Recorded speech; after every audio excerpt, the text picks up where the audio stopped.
தமிழ்நாட்டுக்குன்னு சென்னைக்குன்னு ஒரு பாரம்பரியம் இருக்குது.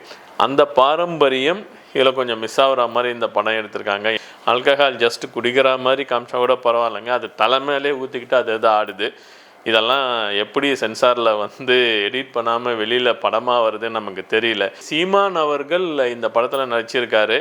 அவர் இயற்கை ஆர்வலர் நடிக்கின்ற இந்த படத்திலேயே இந்த மாதிரி ஒரு சாராயம் தலையில் ஊற்றிக்கிட்டு ஆடுறது இந்த மாதிரிலாம் இருக்கிறது கொஞ்சம் பார்க்கறதுக்கு நல்லா இல்லை. இந்த படத்தை தயவு செய்து குடும்பத்தோடு போய் பார்க்காதீங்க, குழந்தைங்க ரிட்டர்ன் போய் பார்க்காதீங்க. LIK அது என்னன்னாக்கா love insurance company. It's company கிடையாது, கம்பெனி. அது ஏன் கம்பெனி அப்படின்னாங்கனாக்கா LICன்ற கம்பெனி ஆல்ரெடி இருக்கிறதுனால அந்த பேரில் இந்த படம் வரக்கூடாது அப்படின்னு சொல்கிறதுக்காக LIK அப்படின்னு மாற்றிட்டாங்க.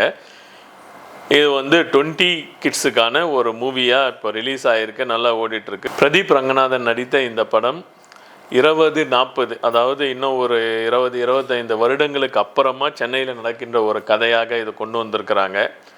படம் நல்லா பண்ணியிருக்காங்க. இதில் முதல்ல பாசிட்டிவ் பாயிண்ட்ஸை சொல்லிடலாம், அதுக்கப்புறமா நெகட்டிவ் பாயிண்ட்ஸை பற்றி சொல்லுவோம்.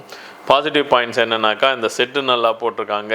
2040 எப்படி சென்னை இருக்க போகுது அப்படின்ற மாதிரி ஒரு செட்டப்பை உருவாக்கி அதுக்காக ஆர்ட் டைரக்டர் நல்லா வேலை பார்த்துருக்காரு. கேமரா நல்லா இருக்குது, நல்லா ஷூட்டிங்ஸ்லாம் நல்லா எடுத்திருக்காங்க, படம் நல்லா முடிச்சிருக்காங்க. இவ்வளோ தான் நம்ம சொல்ல முடியும். கதைன்னு பார்த்திங்கனாக்கா ஒரு வரி கதை அது எடுத்திருக்காங்க.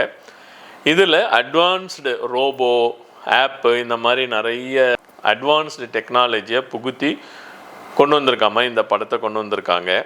இதில் சொல்லும்படியாக இருக்கின்ற கேரக்டர்ஸ் அப்படின்னு பார்த்தோம்னாக்கா சீமான் அவர்கள் ஒரு கேரக்டரில் நடிச்சிருக்காரு. SJ சூர்யா ஒரு கேரக்டரில் நடிச்சிருக்காரு.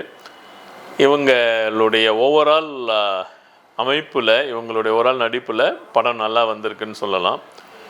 இதில் நெகட்டிவ் பாயிண்ட்ஸ் அப்படின்னு பார்க்குறோம் அப்படின்னாக்கா காணொலியில் சொல்லியிருக்கோம், அதே தான் இந்த காணொலியிலையும் சொல்கிறோம்.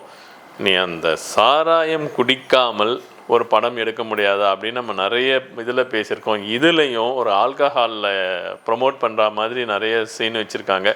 கம்பெனி சொல்லுது அதுதான் இன்சூரன்ஸ் அப்படின்ற மாதிரி கொண்டு வராங்க. இதில் நிறைய டெக்னாலஜியை புகுத்திருக்காங்க. ராபோட்ஸ் வேலை செய்கிற மாதிரி சொல்கிறாங்க. ஆப் ப்ரொமோஷன்லாம் நிறைய இதில் பண்ணியிருக்காங்க. கரண்ட் ஆப்பெல்லாம் நிறைய இது பண்ணாங்க. ஃபுட் ஆப் ஆகட்டும், இந்த டேட்டிங் ஆப் ஆகட்டும், நிறைய ஆப்பை இதில் ப்ரொமோட் பண்ணுற மாதிரி நிறைய சீன்ஸ் க்ரியேட் பண்ணியிருக்காங்க.